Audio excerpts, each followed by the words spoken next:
This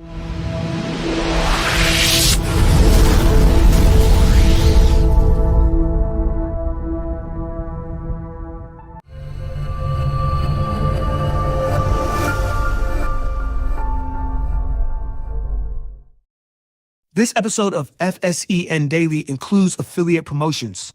When you use our link or promo code, FSEN may earn a small commission that helps us continue bringing you coverage of local sports and entertainment. Thanks for supporting the show.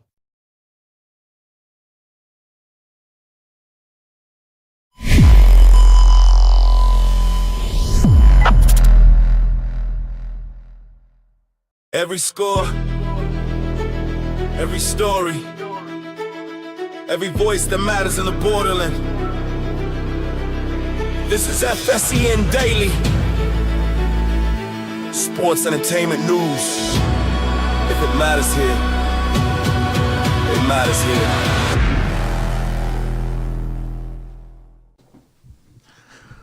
Welcome back to FSEN Daily here. And man, I gotta tell you, with high school sports just around the corner, man, I'm getting super excited. And to be honest with you, it all kicks off August the 11th. That's less than 2 weeks. August the 11th, the full slate of volleyball starts. And then football starts on the 27th, that Thursday. And we have that game of Canyon Teal in America, that Canyon Teal live here on the platform. We'll start off with some volleyball games here shortly as well. So I'm just excited about the season and what to expect this season. I'm looking forward to, I think that Eastlake, Eastwood will remain the cream of the crop, but then you got some programs, and we kind of touched on this yesterday, Da Vinci. Mm-hmm. Can they four-peat? Like, that's the story. Can they go for a four? They brought back everybody but one player from last year. Mm-hmm. Like, they've got the potential to run off the next 3 state championships in volleyball with that group that they have. And then you have programs like the Eastwoods, the Americas, that are going to make runs. They're going to make playoff runs. And so it's exciting times around here for volleyball here in the borderland. And I think the biggest storyline has to be, can Da Vinci four-peat? Mm-hmm. I think that has to be the biggest storyline here. Everybody will say, oh, it's not UIL. But winning 4 state championships in a row? 4 championships, 4 championships. Yeah. No matter at what level. Yes, sir. In a row, no less, is 4 champions in a row. Yeah, no matter how it happens, no matter at what level, that level of dominance, especially when such high roster, not turnaround. I mean, you graduating players every year. Yeah. High roster, turnaround high. It's very hard to win 4 in a row with very little consistency, right? 'Cause it's not like the pros where like you can have the same roster for years. You got at most 4 years with these players before they graduate. Sometimes less with the age eligibility with definitely that exists as well. So it's definitely impressive and people are going to say I'm biased because it is my wife I'm talking about, but what Coach Howard has done there. 3 championships in a row, still 3 championships in a row. And helping to build that program and to take them to a new level. I mean, it's been very amazing what she's accomplished, and so you cannot take that away from her and that program. Mm-hmm. And they're going to play some UIL schools, and they beat some UIL schools. They went 32-2 last year. Let that marinate. They won 30 games last year. And they got that same nucleus back. So it's going to be interesting to see how that plays out. Mm-hmm. If you haven't already, we dropped the power rankings. They are being posted all on social media. They will be updated. The website, we're trying to catch. Look, it's a lot getting ready for this high school season with the website and the posts and doing a daily show. It's a lot. That's why I need help. I need staff. That's why we're trying to hire. We got so much stuff going on that we need help. Mm-hmm. And that's why you see the ads out there asking for help. We are hiring. Come be a part of what we're doing. Mm-hmm. I'm definitely looking forward to that. And, we'll see. We'll see what the future has to hold. But I'm definitely looking forward to the start of high school sports season. We got a new episode of the Borderland Sports Report. We put it out. It dropped today. We dropped it a day early for everyone across the platform. That's with Prince Reeves, one of the rising stars here in the Borderlands. So definitely check that out. I think that was a good interview. That young man has he's definitely one of the rising stars here. And a lot of people are going to ask, why do we do these Borderland Sports Report interviews? And the short answer is this. Every student athlete has a story to tell.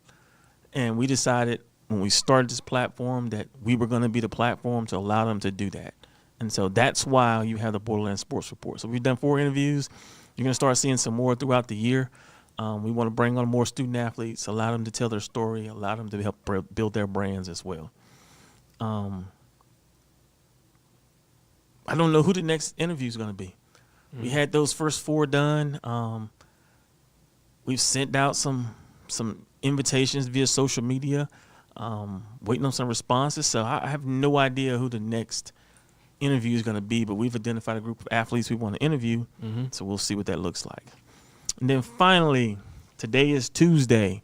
So you got today and tomorrow to submit your garage sales for the weekend finds so that we can post them and run them on Friday for people to come out for the weekend to check you out. So if you've got those garage sales, go to the website, submit them. We'd love to start pushing that as well and pushing it on the Daily Show. And even if you don't have a garage sale coming up, someone who does, because I've been seeing a couple signs around that while I'm driving, but I can't really read it too well because, I'm driving. But if you know people who are having garage sales coming up, let them know. I mean, about Weekend Find. Let them know so they can put it out on the platform. It's free. You lose nothing from putting it out on our platform. Absolutely nothing. Because signs and boxes only do so much, especially with how much rain and wind. And they're illegal. Let's not forget that part. They're illegal to put those signs out there. You're gonna mess around and El Paso's finest are gonna pull up to your garage sale and you're gonna get a fine that's gonna be worth way more than what you spent on doing the garage sale itself.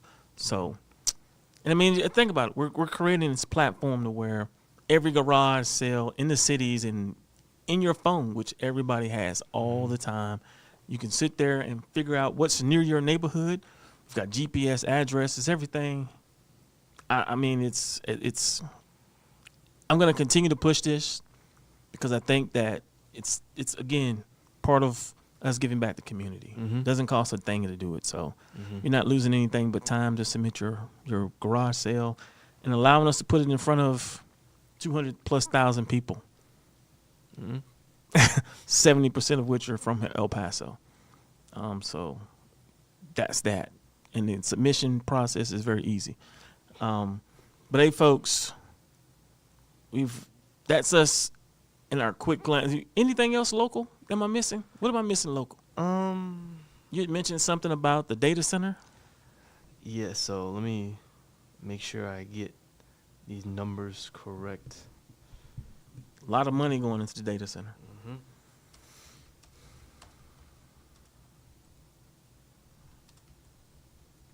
A lot of money into the data center and yeah, so BlackRock.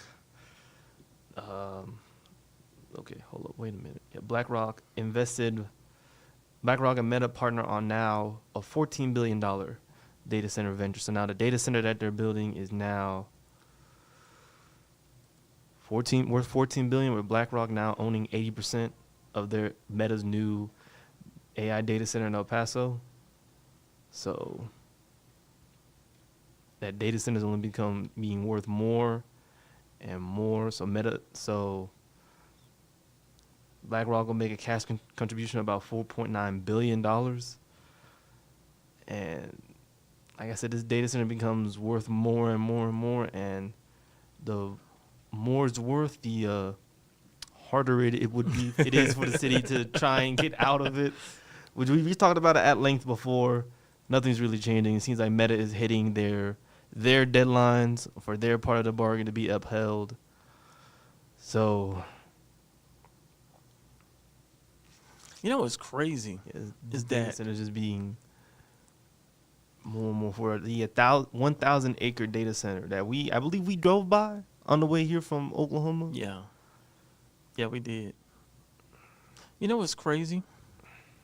Is that the original deal with the city was with Meta. Mm-hmm. And Meta has sold those rights, basically, to an outside entity. Like, how is that? Like, somebody's got to explain to me how that they even allowed that to happen. Because now we're talking about, first it was, we're dealing with Meta. Now you're dealing with the whole investment venture capitalist firm who all they care about is profit. Mm-hmm. So I'm kind of glad now that the city's putting these stopgaps in place for new data centers. And this may be something that takes the city back to the table, too. This may actually give them something to take back to the table with them now basically adding a third party from the original agreement. I don't know. Mm-hmm. That's just me speculating, me talking. But we'll most likely see more news about it, more news about how the city feels about this, if they even have any feelings about this. Because like I said, I don't really know the full extent of the original contract, but we'll probably be hearing more from city leaders about this, like you said, third party being added onto this data center deal. And like you said, maybe this might give El Paso more of a reason to push back against future data centers if more and more third parties will be added to future agreements, and also might give some credence to most of the concerns that the city has, because now citizens have, because now you have, again, another third party that wasn't part of those original agreements, or quote unquote deals that were made about water preservation that now has 80% of the say so in the data center. So like I said, these data centers are newer. This is very much so a bubble, so we have to see. Like I said, just have to wait and see at this point. And it's just right here I'm sitting there looking at. So Meta transferred land and partially built construction assets worth $2.3 billion into the venture, while BlackRock put in $4.9 billion in cash. Mm-hmm. I don't know, but that sound like the city of El Paso just got okie doked for land. That's what it sounds like to me. I'm just saying, but what do I know? What do I know? But that is crazy.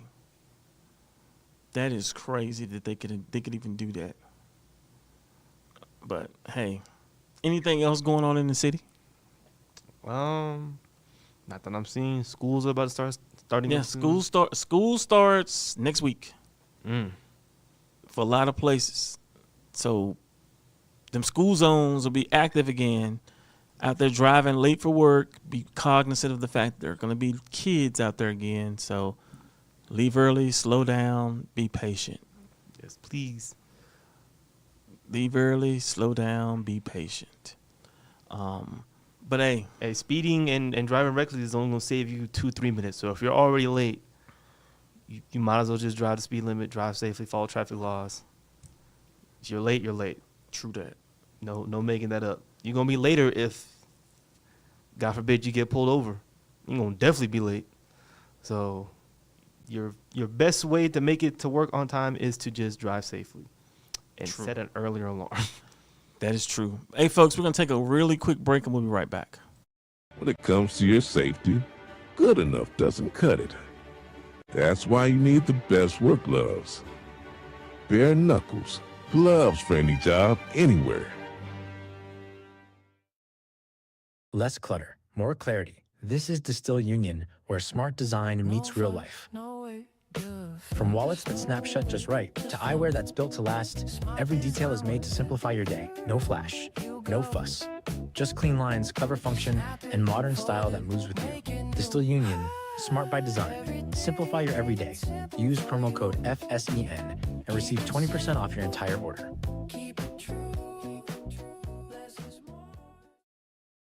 Embrace individuality with A-Collage diverse collection designed to stand out and make a statement wherever you go. Designed in sunny Los Angeles and handcrafted with precision, A-Color sunglasses deliver durability and comfort, keeping you stylish and protected all day long. Use promo code FSEN and get 10% off your entire order.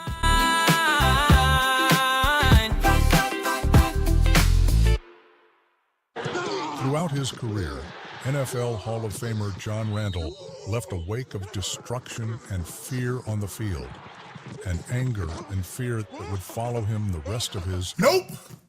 I'm chill now, thanks to Chill Boys bamboo boxers and briefs. They wick away sweat, provide support, and are comfy as hell. I have 137 and a half career sacks, but now I just take care of mine. Chill Boys, comfort where it counts. All right, folks, we're back.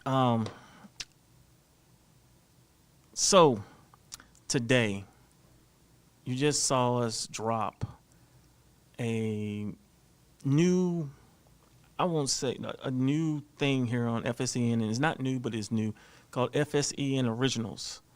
And so basically, we're expanding into the entertainment side of the Fieldhouse Sports and Entertainment Network name. And why are we expanding into original films and documentary? It's because it's something that I've always wanted to do on the platform.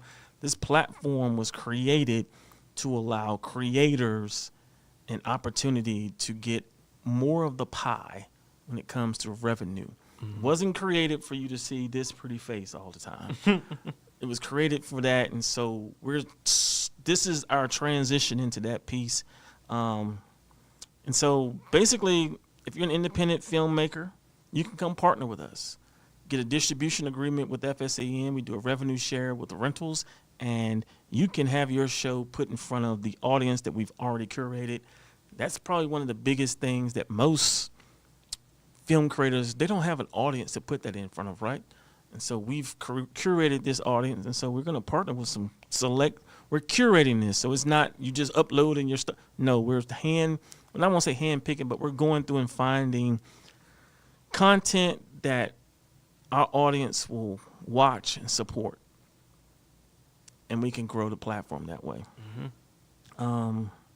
And we got more information that's going to be coming out soon, so continue to watch. We are making posts throughout in a lot of film groups, getting the word out, but continue to watch and support, and we got more information coming out on this. Now,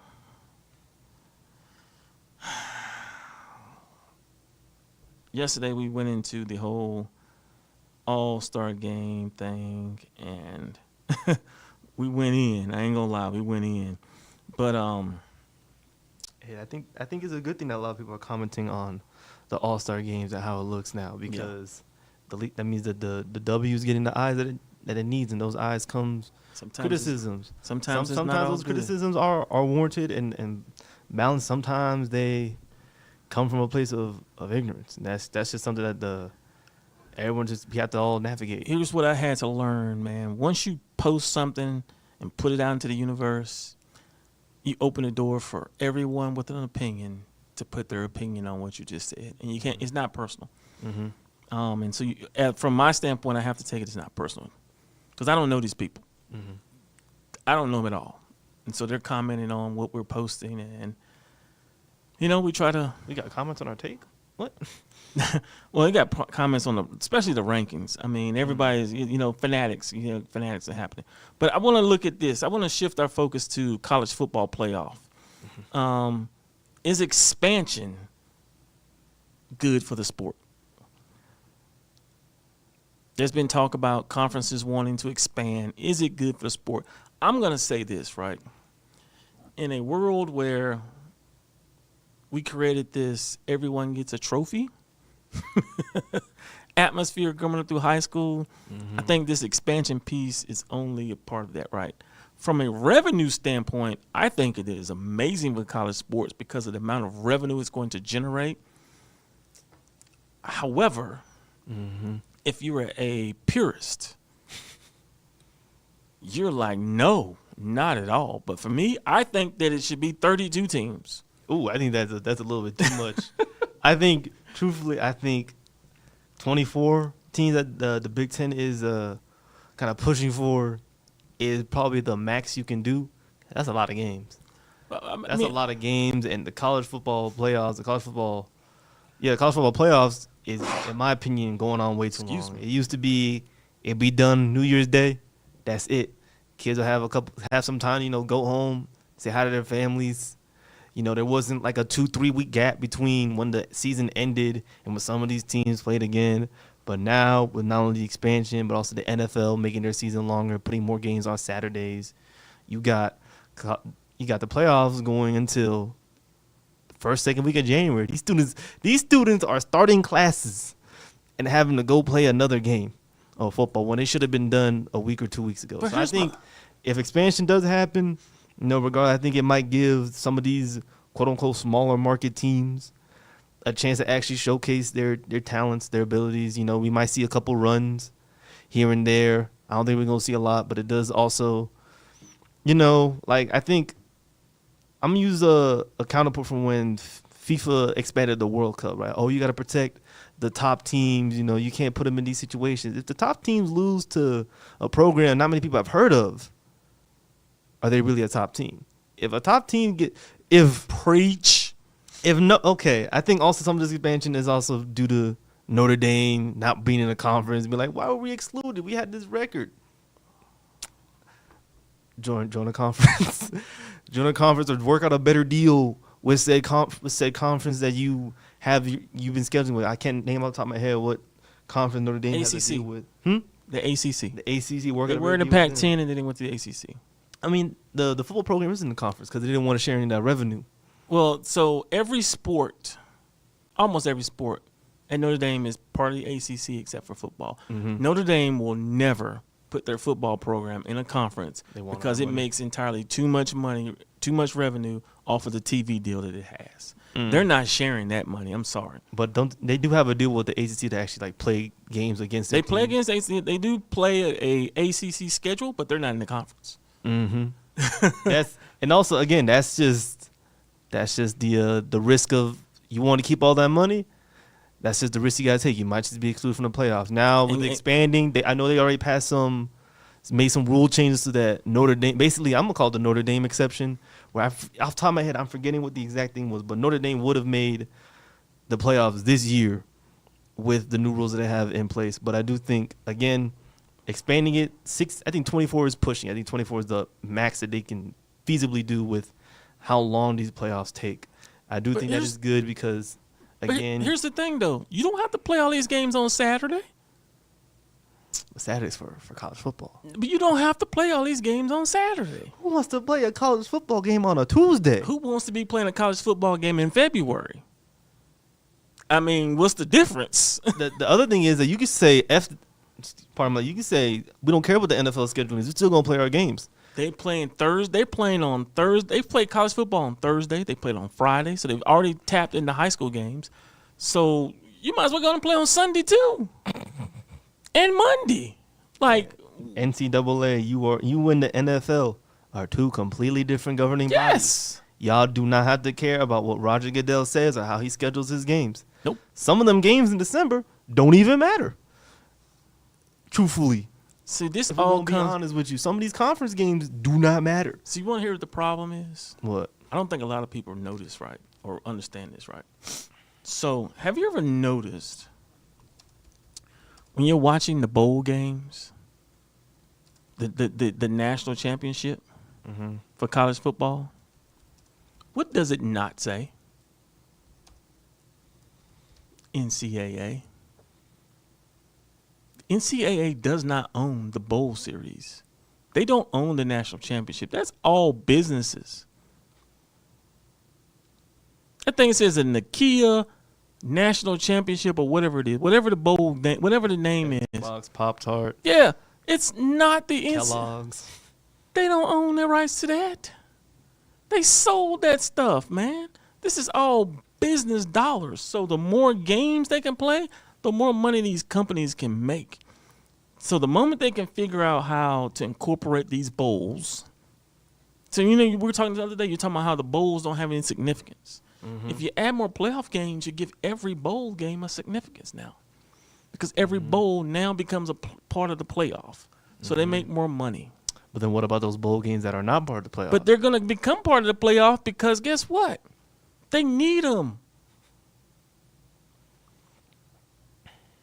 to fill in these games. The problem becomes is the teams who now don't make the playoffs, so they don't make a bowl. That's the problem. But everybody doesn't get a trophy. Like, everybody doesn't get a trophy. That's the issue. We want to try to make it all inclusive, and it isn't.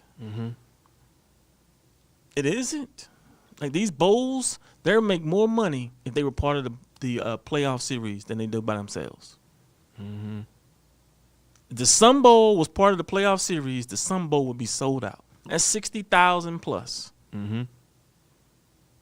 But since it's not, Sun Bowl is never sold out.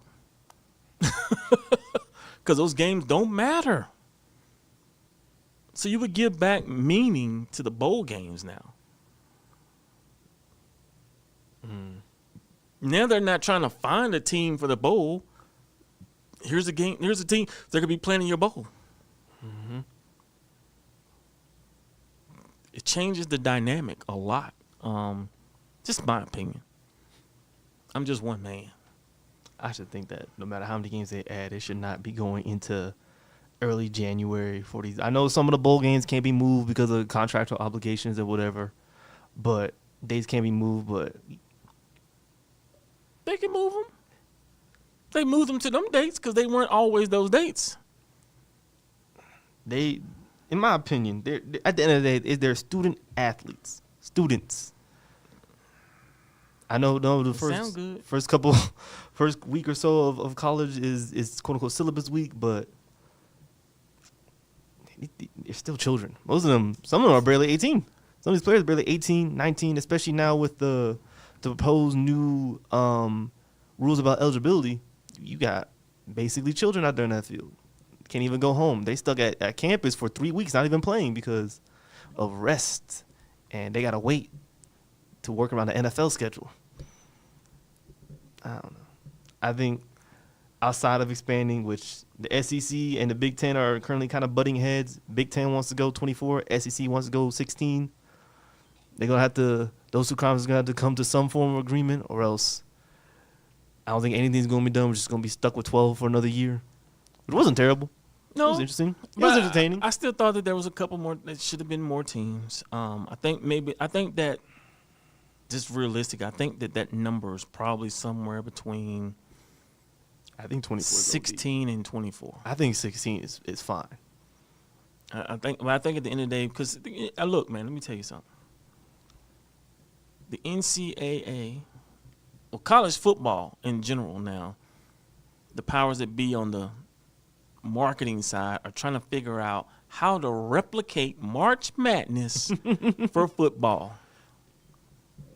Because they ever figure that out, it just opened up a boatload of money for them.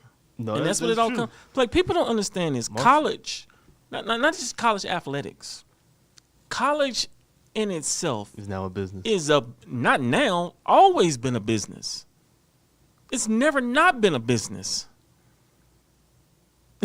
It's never not been a business. We've seen that a lot these days. Like, it's always been about the dollar at the end of the day. It's always been about the dollar. So, I mean, this is just nothing different for that. I mean, it is what it is. I think you have to look at it that way. But we're gonna. But one final thing they need to also consider is at least the Big Ten. The Big Ten saying if we go to 24, there's no championship game.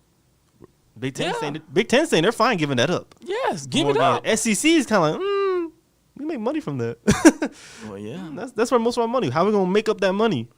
Getting rid of our championship. Bowl games tied to the playoff. Man, screw them bowl games. We want our championship. This is what the SEC is saying. Like, that's where we get most of our money from. I'm telling you, NIL has changed the landscape of college athletics for forever. It's not going anywhere. It's here to stay. So it's going to be interesting to say. We're going to segue here now. We're going to look at now the NFL storylines to watch.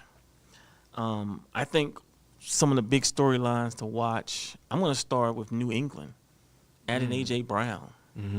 I think that's a huge storyline to watch. Can him and Drake May mesh?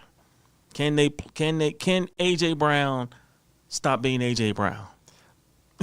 I think Can he stop AJ Browning? some of the issues that AJ Brown was butting heads with the coaching in Philadelphia. I think most of the issue between Jalen Hurts, AJ Brown. Oh my gosh, who's Philly's head coach's name? It's still in my mind. I just had it. I wouldn't say Stefanski, but I know it ain't him. Nope. It's, Hold up, wait a minute. I feel like I should. This is probably one of the few things I probably should know. yeah, you should know that much as you hate Philly. Nick Sirianni. Yeah, there you go. Nick Sirianni. Yes. Most of the beef from that came from the fact they had Kevin Patullo as their offensive coordinator, and we all saw how that went. So I think A.J. Brown now being out of that situation, now being within an offense that is going to run more than like 3 plays, they're going to have different strategy, different looks. I think A.J. Brown, some of those diva tendencies will subside just because he's in what should be a better situation. We'll have to see. I know they're going to throw the ball more than Philly did. That's for sure. Oh, yeah, no, because, yeah. But now the Patriots, they have to deal with the fact that they don't have a last-place schedule now. They have a first-place schedule. They have a Super Bowl runner-up schedule. So I know some of the discourse behind the Patriots making it that far was y'all had a very easy schedule, relatively easy schedule. Y'all had a last-place schedule. So not only do we have to see if Drake May, A.J. Brown, that whole offense is going to be able to mesh, but was last year a fluke because they had a easier schedule, or is this team legit?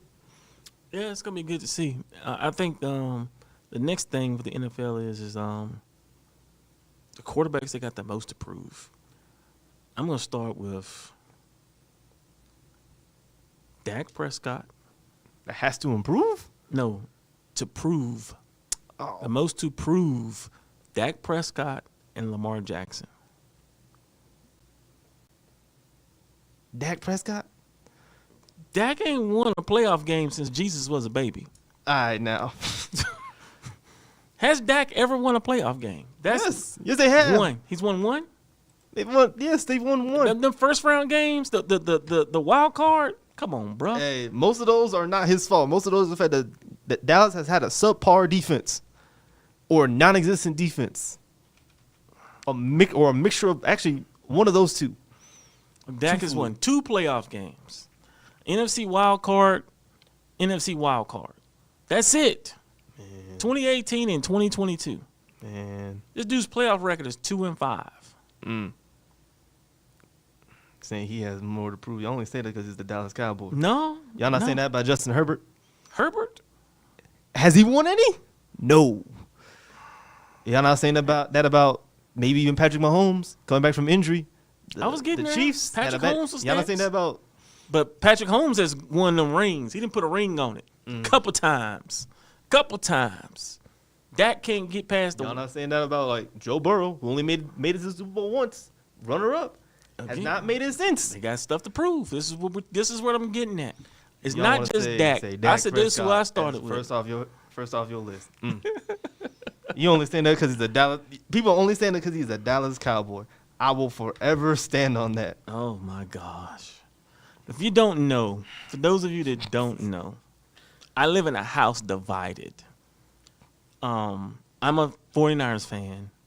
My wife, my son are Cowboys fans. Now, here's how that happened. If anyone has more to prove it. Your boy went on a deployment for 1 year. And when I came back, not only was my son a Cowboys fan, because my wife's family had just corrupted him, he was also a Texas Rangers fan. I ain't watch baseball no more. I don't even know how that happened. He was a Texas Ranger fan. So I'm just saying, I failed him. And but here's the crazy thing. Not even the he has jumped in this state. He has jumped on and off this Cowboys ride, this bandwagon, so many times. I've never jumped off the bandwagon. What? I'm not watching no more games. I'm not supporting Jerry Jones. I have never said that. And now you just still like don't support Jerry Jones. Oh my gosh, boy! I tell you, he's made some smart moves. Does not mean I support him fully. Short memories. Okay. I'm never gonna say this is our year. Okay. Truthfully, I'm never gonna say that. Biggest training camp battles, and I think from a quarterback standpoint, it has to be Cleveland, the Cleveland Browns, with Deshaun Watson and Shadur Sanders. I don't want to see Deshaun as a starting quarterback. No one does. No one does. No one wants to see him as a starting quarterback. I think Cleveland needs to give. If Cleveland needs to give Shadur an actual shot to see what they actually have. Like, get a man a whole year in the system, see what he actually has. That's just my opinion. I don't like. Are there any more training camp battles that matter? I think you got to look at Minnesota as well. They got J.J. McCarthy and Kyler Murray. Yeah, Kyler Murray's the starter right now. Well, is J.J. McCarthy going to step up and show us why the Vikings took him? Or is Kyler Murray going to go out there and prove why the Cardinals took him so highly? Why the Cardinals kind of tried to make it work with him for so long before ultimately moving off of him to Jacoby Brissett? I think today that's Kyler Murray's team. Oh, no, absolutely. J.J. McCarthy is so bad that he's now being used as a meme when a quarterback does bad. That's how you know it's bad. With J.J. McCarthy, I think J.J. McCarthy within the Vikings organization has more to prove, but Kyler Murray has more to prove just for himself. Yeah. I think that's another quarterback battle to watch. Also, I think kind of that same vein, a quarterback that needs to prove himself is C.J. Stroud. Yeah. C.J. Stroud, and I think I'm going to say Bryce Young as well. Bryce Young took that step last year, but yeah, he took that step, kind of showed flashes of why the Panthers took him. But now this year, this is a prove year for him. C.J. Stroud especially. Can he get back to what we saw that first year? Because the Texans proved they had the defense to make a run. They retooled their offense, retooled their offensive line. Will C.J. Stroud now take that step into being what we saw when he first initially was here? And not only that, not only get back to that point, can he take another step further and prove that he can lead this team? This is definitely a prove-it year for him. What about Jaden Daniels and the Washington Commanders? I think Jaden Daniels earned himself 1 year of grace. Last year he was just injured. Yeah, he can't stay healthy. That's my point. Some of those were just freak injuries. Some of those just come with the thing. I think doesn't take away from the fact that the man can't stay healthy. Yeah, but I think Jaden Daniels within the Commanders organization gets the same leash and same grace that Joe Burrow has with the Bengals. Joe Burrow could not stay healthy at all. I think this is a make or break year for Joe Burrow. Oh no, absolutely! It's a make or break year for that whole Bengals. Everyone, because especially that coaching staff, because everybody in the AFC North changed their coaching staff, but the Bengals. I think this is a. Let me make sure I got this name right. This is definitely a make or break year for Zach Taylor. Can Zach Taylor now y'all got a defense? Y'all got Dexter Lawrence. Y'all got a defense now. Yeah. Y'all got an offensive line now. Y'all got a healthy Joe Burrow. Y'all still have that same offensive core of him. Why am I forgetting names? Oh my goodness. T. Higgins isn't there no more, is he? He is. Okay, so they still got that. They invested in their defense this year for the first time in a while. Because they already had all those weapons. Jamar Chase. They have. Yes, Chase. Why did I forget? I'm sorry, I'm forgetting names. They traded him, right? Jamar Chase, he's still there. Okay. Everybody's still there. I'm over here. I didn't heard the man's name so much. I thought he might have got traded. Nah, he's still there. And then here's the other one too, right? Out of these new players, what about New York, the Giants? I thought he was about to say the Jets. I was about to look at you crazy. Jets fans, I am sorry. Was it Bo Nix? No, Bo Nix is Bo Nix is the Broncos. Yeah, the Broncos. For That's the Giants, you're looking at the Giants. You're looking at Jackson Dart. Yeah, Jackson You're looking Dart. at Cam Scatterboo. You're looking at their new coach, John. Was it John Harbaugh? Yeah, is this the year that I think the Giants, is this the year that the Giants make that step and become a playoff contender?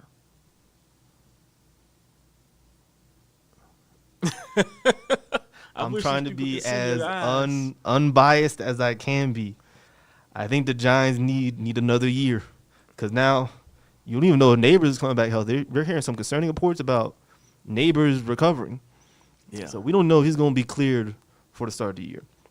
I think the Giants might take that step. The Giants are hoping that they take that step that the Commanders took when they had Jaden Daniels and they got Dan Quinn. I don't think so.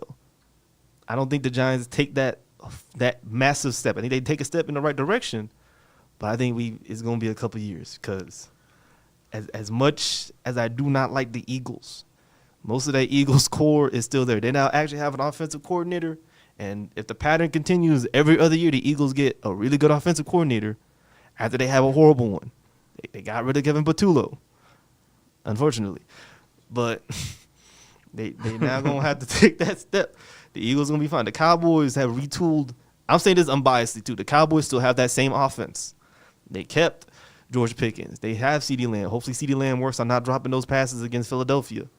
But they kept that offensive core. They're going to have another year of healthy Dak Prescott. Their defense has the ability to look decent and actually be able to stop something.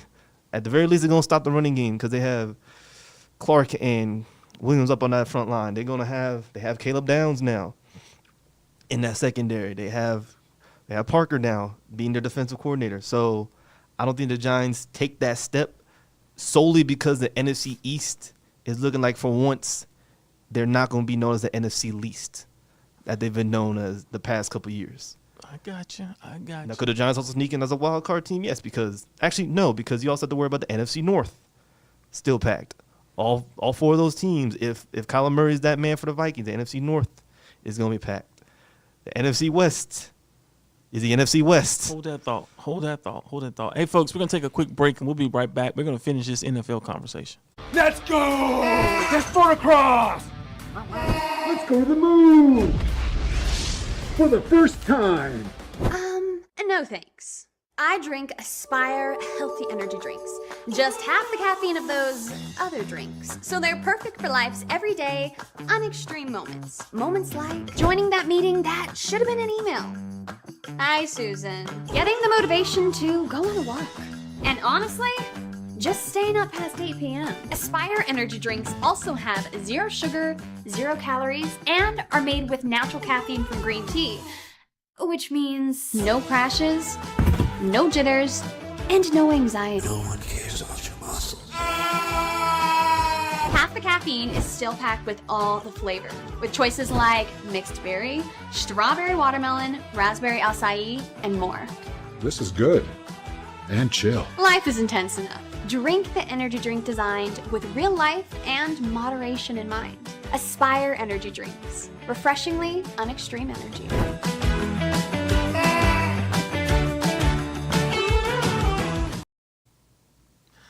All right, folks, we're back. We're going to continue this NFL conversation because my man still got a lot to say. He's still got a lot to say. So let's look at this, right? Who are the early Super Bowl contenders? Besides the Rams? It's like for you it's like the Rams it's the Rams and then the rest of the field, huh? On paper? Yeah. Yes. Especially if they get Aaron Donald back. Especially if they get Aaron Donald back. That defense is going to be insane. Every single offensive line that has to play them is going to need some form of divine intervention at that point. Because if they got Myles Garrett, right? Even then, even without Aaron Donald, the Rams defense is still really good. Yes. Without him. Yes. With Aaron Donald, that offensive line, whoever they face, one of y'all's getting a match 1-on-1 either against Myles Garrett or Aaron Donald. You can't double team both of them. The numbers game is just not going to work out that way. True. So, yeah, I think also, obviously the Rams, heavy Super Bowl favorites. I think,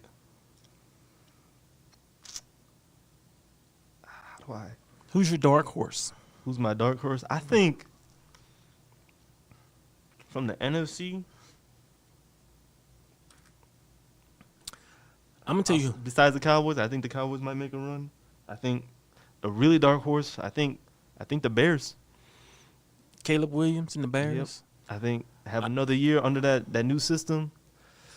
He definitely stepped his game up last year. I will give him props for that. I like them, and I like the Packers. See, here's my thing with the Packers, right? At least with the Bears, they got another year of some consistency, another year under that Ben Johnson's system. The Packers though, they're a little bit banged up right now. They don't have Micah Parsons for a month and a half. He stay hurt too. I want to say that He stay hurt. This is his first major injury. No, he was hurt last year. He came back though, but he got hurt in the middle of last year. He stay hurt. He's been hurt. Well, okay. He stay hurt. You still a cowboy thing right there. Just still not holding even on a to cowboy thing. I've watched them play, but I think the Packers, they're gonna be struggling a bit. I think again that NFC North is going to be rough. I think that first month is gonna be a bit rough for the Packers, just because they're not gonna have Micah Parsons. They've lost a couple pieces from their defense. Now is their schedule a little bit easy in that first month or so? Yeah. They got some favorable matchups. They got to play the Jets, which is basically a bye week for anyone who plays the Jets. Wow. Not even I am going to be that person. The Jets have been notoriously bad for a reason.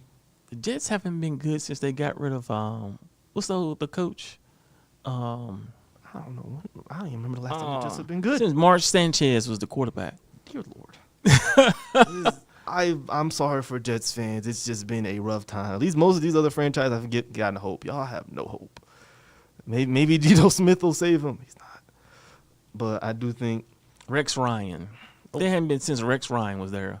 It's been bad. I think the more interesting conference this year might just be the AFC. Because, again, Bengals, they now have a defense of some sorts. The Bills, Josh Allen is still playing with something to prove. The Ravens, I think the Ravens are going to be interesting to watch because now if you're, like, I think go back to what he said, Lamar Jackson's under the most pressure. He definitely is because now John Harbaugh's not there. You can, if you do well, do you have that narrative? Was John Harbaugh holding you all back? Because there were some questions, especially against that Steelers game, of why John Harbaugh stopped giving the ball to Derrick Henry in that second half. Was John Harbaugh unintentionally or intentionally holding the Ravens back? I think Lamar Jackson has a lot to prove. He's going to be playing with a chip on his shoulder this year. I think the whole Ravens team is going to be playing with a chip on their shoulder this year, even though they did lose a good couple important pieces because they all followed John Harbaugh to the Giants. I think the Ravens are going to be interesting. I think I don't want to say the Chiefs, but as long as the Chiefs got Patrick Mahomes, a healthy Patrick Mahomes, you cannot count the Chiefs out. A healthy Patrick Mahomes, woo! Yes, I know he has that massive injury, but the injury was in his legs. He doesn't need his legs to do his job. Is he healthy yet? Is he healthy? He's cleared. He has a brace on, but he's cleared. From most reports that I've seen, he's cleared. So there you go, right there. The Chiefs. I don't know what the Chiefs did. They added a running back. They added some weapons around Patrick Mahomes. They brought back their offensive coordinator who, unfortunately, what happened with his family. Praying for him and his family as they figured that out. But yeah, Eric Bieniemy. Mm-hmm. Yes, definitely. But they brought him back when Patrick Mahomes went on that hot streak of Super Bowl championships. Yeah. It's gonna be an interesting season. So even with the Rams being the overall objective favorites, because one huge asterisk is there the same asterisk that we put for the Sixers, as long as they're healthy. If Matthew Stafford, God forbid, goes down, if Stafford goes down, if Stafford goes down, do you have faith in Ty Simpson as your backup? Yeah, it's gonna be interesting. Do you have faith? Me personally, not so much. But if Devontae Adams got to stay healthy too. Devontae Adams getting up there in age. Puka Nacua. He's young. I don't really. Puka, was he hurt last year? I think he was hurt last year. He was hurt, but the Rams kept pushing though. Yeah, the Rams cannot afford multiple injuries to multiple parts of both their offense and their defense. If one or two players go down, they can make that work. But if Matthew Stafford and some combination of Devontae Adams and Puka Nacua go down for any stretch of games, it's going to be rough. Yeah, so because that defense can only do so much. I think there's a lot of parity across the board, and I'm looking forward to it. This that parity that the NBA be talking about they want to have. Well, they have it. It's funny you say that because we're going to shift our focus real quick to the NBA. Kyrie Irving's coming back for the Mavs. Yeah. He's 100% fully recovered after missing all of last season. I'm excited, man. I'm excited. Now, let's shift to the WNBA. Real quickly. Second half of the WNBA season. Which teams are positioned to make a championship run? I think it's the Mavericks, the Wings, the Aces, The Lynx, Atlanta, and the Field. We're gonna name half the top 8 teams and then the rest of them. Okay. That's just 4 teams. Only 8 make it. Yeah, I'm just saying. You named half the teams that are in the top 8. Well, hey, there you go. The rest of the field.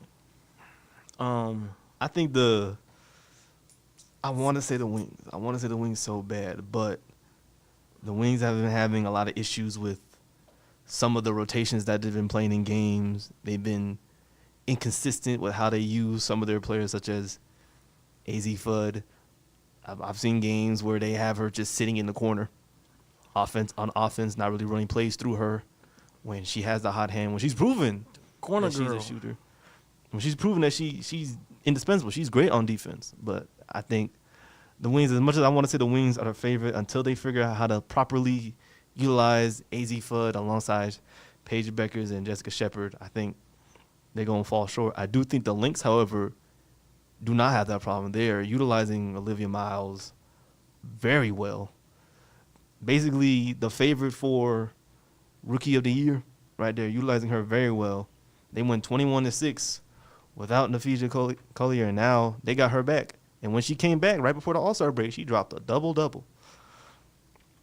Off of injury, I think the Lynx are probably in the best position to win this year,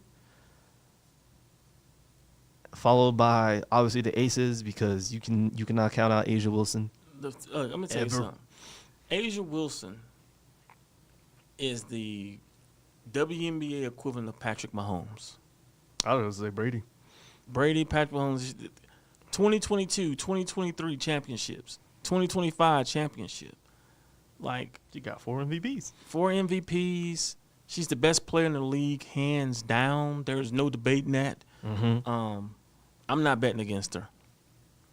She drugged that Aces team to the finals last year because nobody was expecting that. And she drugged them there. So, to me, she's a front runner for the MVP. Oh, absolutely. And I think that the Aces go back to back again. I think it's going to be a question of youth versus experience is going to be what comes down to these finals, because a lot of these teams that are in the top 8 are young. With the Valkyries, basically,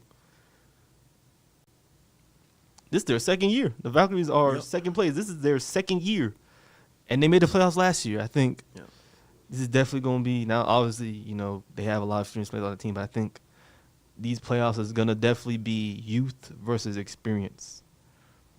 I do think that the final matchup would most likely be some combination of the Aces and Lynx.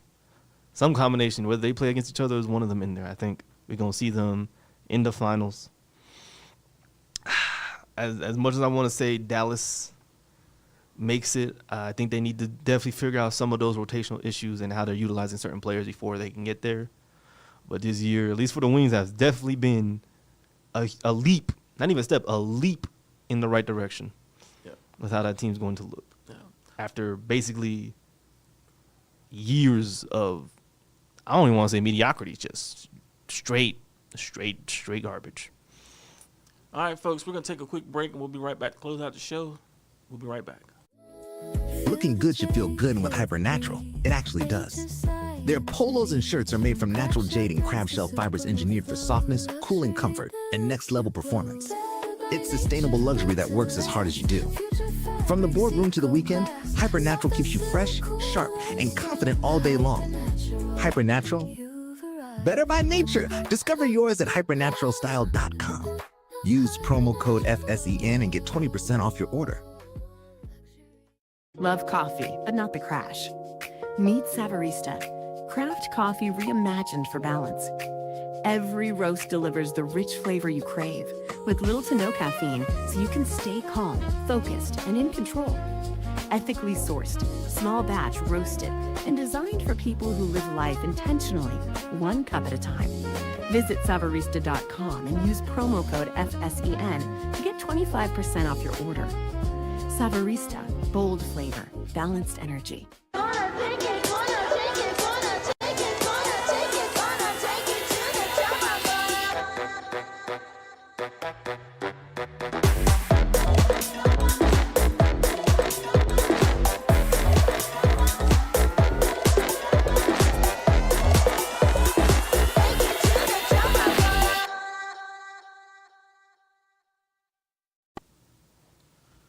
All right, folks. So closing statements. Floor is yours, sir. I think going back to the NFL as training camp starts, I think a team to watch out for, probably the wrong reasons, is the Tampa Bay Buccaneers. Tampa Bay Buccaneers have, this past offseason, lost, I won't say a lot of their basically Buccaneer lifers, but they've lost a good chunk, most notably being Mike Evans leaving in free agency, going to the 49ers. Mike Evans, who's been with the team his whole career, leaving. Baker Mayfield and the organization not reaching a contract extension. And basically Baker Mayfield saying he's going to better himself this year. And then finally Vita Vea requesting a trade. Vita Vea, who was on that roster when they won, I believe,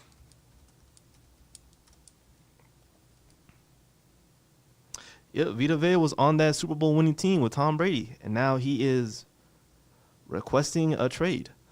So I think the Buccaneers, that organization, needs to figure out what their direction they're going, what is going on with causing a good chunk of their core that has helped them win these past couple seasons to want to leave. And I think Todd Bowles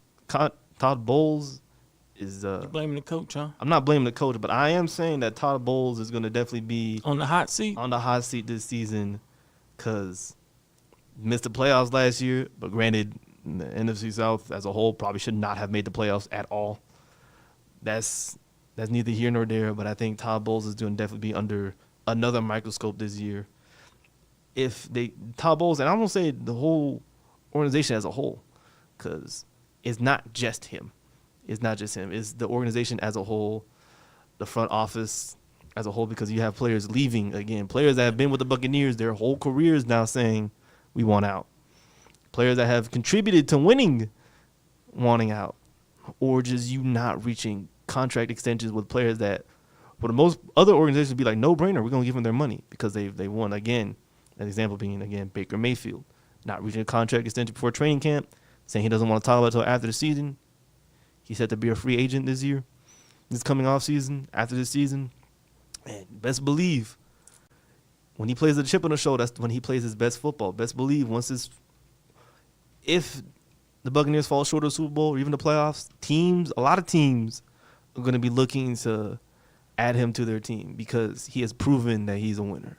He's even 31. Going back to He's 31. He's 31. You know, still young, still fighting. Even going back to when he was on the Browns, he proved that he could win when he was on the Browns. I'm going back to then. I was still surprised that they traded for Deshaun Watson over keeping Baker Mayfield. And I think every year since they let him go, he has basically made them pay for it. Well, here's the thing, man. Deshaun Watson at the time was probably one of the hottest quarterbacks on the planet. But that kind of blew up in their face for sure. They guaranteed him all that money. Got hurt. Yeah. Got hurt. He got sucking. Had all those off the field issues. He had a better deal than Kurt. Was it Kurt? I can't remember his name. Atlanta quarterback. Kirk Cousins? Kirk Cousins, who started all this guaranteed money. So, yeah. Hey. Kirk Cousins at least could give you a couple games. You're right. And you don't have to worry about him having off the field issues. True that. The worst you have to worry about is him having a slight blow up at Kohl's because he didn't take his Kohl's cash. True. Truthfully. But hey, folks, yeah. This young man is not about to keep me going on. Hey, continue to support. Go to the website, fieldhousesen.com. Content, scores, rankings, FSEN originals coming out. We've got a couple of other initiatives that we've got to work out the final details before we release them, but definitely exciting times around here at FSEN for sure. As always, a pleasure to sit down with you, my man. Folks, continue to support the platform. Continue to watch. Go like us on social, Fieldhouse Sport 1. Across the board, thank you. Be blessed. Have a good one. God bless you all. Coaches, leaders, voices you should know. Local runs deep everywhere we go. If it matters here, then it matters today. This is FSEN Daily. Same time, same way.